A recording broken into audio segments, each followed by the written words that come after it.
आप देख रहे हैं सम्राट Bharat news channel SBN news 24 Madhya Pradesh Chhattisgarh.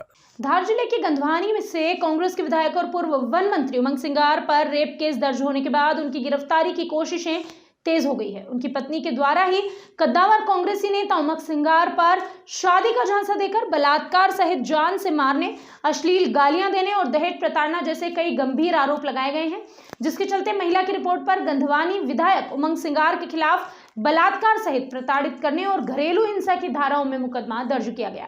इधर केस दर्ज होने के बाद इस मामले में भी राजनीति तेज हो गई है। भारतीय जनता पार्टी के नेता हमलावर हो गए हैं। वहीं धार पुलिस सोमवार को गंधवानी विधायक उमंग सिंगार के निवास पर पहुंची और सिंगार को लेकर घर पर जांच पड़ताल कर पूछताछ की गई है। इधर धार के थाना नौगांव में मामला दर्ज होने के बाद अब उमंग सिंगार का एक शिकायती आवेदन भी सामने आया है कि मेरी पत्नी प्रतिमा द्वारा मुझे ब्लैकमेल और मानसिक प्रताड़ना के साथ जाति सूचक शब्दों से भी प्रताड़ित किया जा रहा है, जिस पर कार्यवाही की जाए।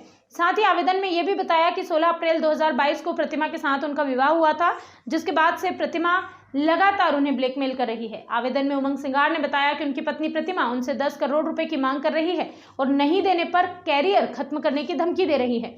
आवेदन में यह भी जिक्र किया गया था कि उनकी पत्नी उन्हें फंसाना चाहती है, लिहाजा कार्यवाही की जाए। इस पूरे मामले में धार एसपी आदित्य प्रताप सिंह ने बताया कि 2 नवंबर की रात को दोनों पक्षों के लोग थाने पहुंचे थे।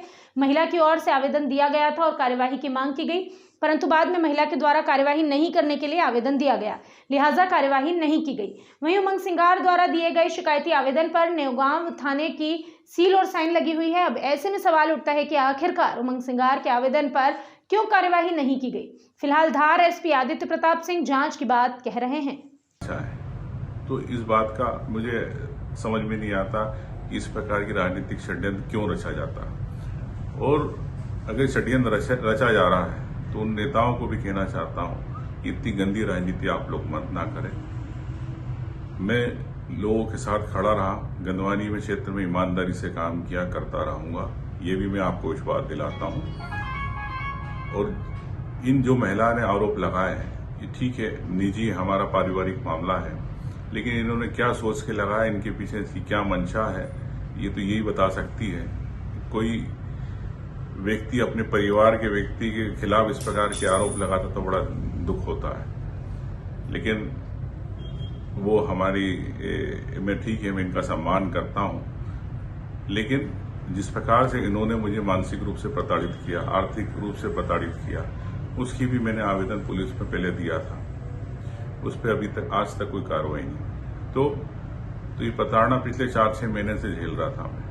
क्या मेरी स्थिति ऐसी हो गई थी कि कहीं मैं सुसाइड नहीं कर, तो मैं अपनी जनता की सेवा करूं कि मैं सुसाइड करना पसंद करूं? तो मैंने जनता की सेवा करना पसंद किया। जो भी मेरे पे झूठे आरोप लगाएंगे उसको मैं, ठीक है, न्याय है, न्याय की मांग करूंगा। न्याय के हिसाब से जैसा भी माननीय न्यायालय जब में जाएगी बात, मैं अपना पक्ष रखूंगा। मुझे विश्वास है हिंदुस्तान के न्याय पे।